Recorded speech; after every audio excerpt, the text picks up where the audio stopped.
glad to see that there's a really diverse multicultural audience in the crowd today, because the conversation that we're going to have, Breaking the Bamboo Ceiling, does talk a lot about how cultural differences impact Asians. And I'm going to share with you a lot of anecdotes that actually get to that experience. But I think that the idea of cultural fluency, I think that we can probably all benefit from this universal idea that we need to be effective at managing cultures and leading multicultural teams, leading global teams, and being able to compete in the next 21st century. If someone were to run into you, someone who can have a major role in your career here at New York Life, and he were to sit down with you and say, hey, it's good to see you again. How's it going? What's going on with you? Do you have a good answer to that question? And I don't mean just, I'm fine, thanks, bye-bye. You know, we want to do that sometimes. I think that's too much exposure right now. It's a little bit too much. Yet sometimes we're not ready for those conversations, right? We kind of say, well, you know, I wasn't ready for that question, right? Like, well, no one's ready for that question in a real way. So I think the good thing you could do in that situation is really prepare something that you can internalize, a statement that you can use pretty readily at any of these situations where if someone asked you a question like that, you could say something like, well, you know, I'm so glad you asked. You know, I've been working in this division, in this department for the last 2 years, and I've actually, in the last few months, we've landed this new client. I've been working on this for months.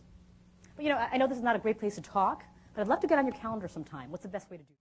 Now, as they became a senior manager, as they kind of bumped their head a bit against the ceiling, per se, they realized the job description yet again changed, right? So they had passed through the reliable producer mode, right? They were pretty much known as the people who can get the work done. They were accurate. The clients liked them. It was pretty much standard. They moved then to this relationship builder mode. People knew them. People liked them. They had relationships that could help them get their work done.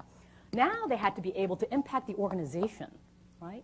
So what they did and what they contributed to the organization actually changed or impacted or brought in some sort of different contribution to the firm. And that could be from a number of different ways. Some of them said, I did it because I found some new ways to actually make revenues. Or I had some innovative solutions to the problems that we had in the organization.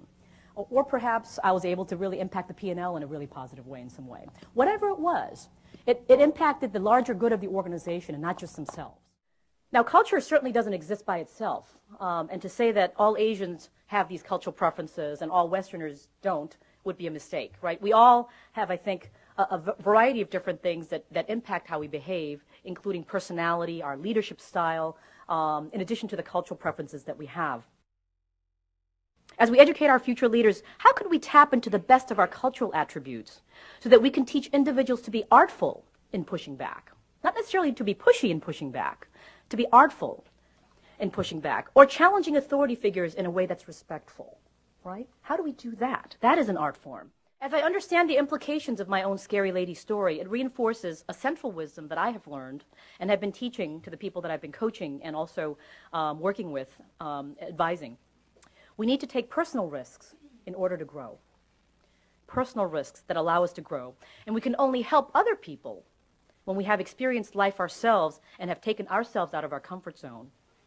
And it often takes another person, a trusted advisor, a mentor, a colleague, a devil's advocate, to tell us about our blind spots,